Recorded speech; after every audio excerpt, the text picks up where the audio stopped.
আদমের দুই সন্তানের ইতিহাস বা কুরবানির ঘটনা আলোচনা করুন। তারপর তিনি বললেন যে ঈদ কাররাবা কুরবানান, তারা দুজন কুরবানি পেশ করেছিল, সেখান থেকে একজনের কুরবানি কবুল হয়েছিল, অন্যজনের হয়নি। ঈদুল আজহা এবং এর সাথে সংশ্লিষ্ট যে আমল, এই আমলের উৎপত্তিটা কিভাবে হয়েছে এবং এটার মানে শরীরভাবে আমরা কিভাবে এটার মর্মটা করতে পারবো। আউযু বিল্লাহি মিনাশ শাইতানির রাজিম, বিসমিল্লাহির রহমানির রহিম। ইন্না আ'তাইনাকাল কাউসার ফাসাল্লি লিরাব্বিকা ওয়ানহার ইন্না শানিআকা হুয়াল আবতার। সাদাকাল্লাহুল আযীম। আল্লাহ রাব্বুল আলামিন সূরা আল কাউসারে এই বিষয়টি মানে আদেশ করেছেন যে তোমরা সালাত আদায় করো এবং কুরবানি করো। এই সূরার অর্থটা আগে বলি, তারপর ইতিহাসে যাই।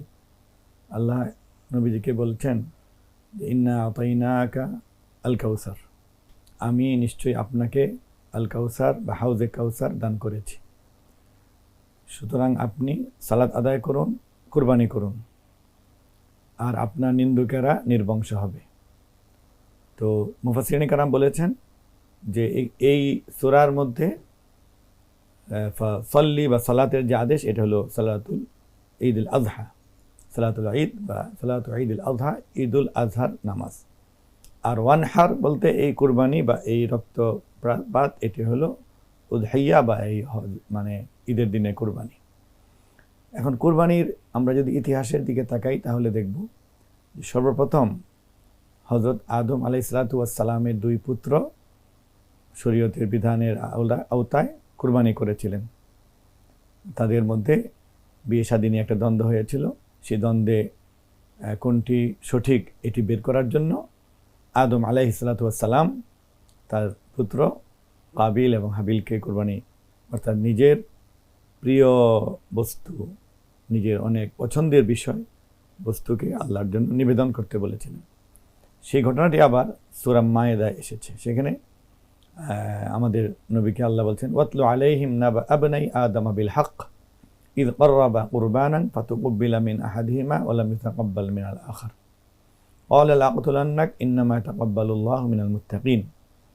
হে নবী, আপনি মানুষের কাছে আদমের দুই সন্তানের ইতিহাস বা কুরবানির ঘটনা আলোচনা করুন।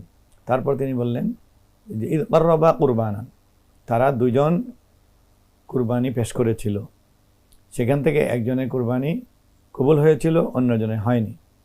যার হয়নি সেই পুত্র কাবিল, তাফসীরে লিখেছে সে বড় ভাই, উত্তেজিত হয়ে শয়তানের ওয়াসওয়াসায় সে নিজের নিয়ন্ত্রণ হারিয়ে ওই ভাইকে হত্যা করেছিল।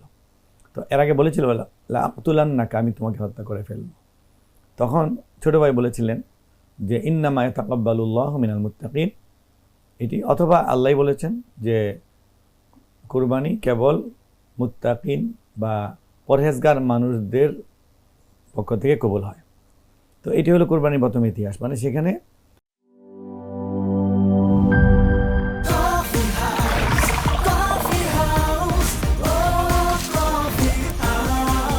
কফি হাউস, প্রতি চুমুকে আড্ডা জমে।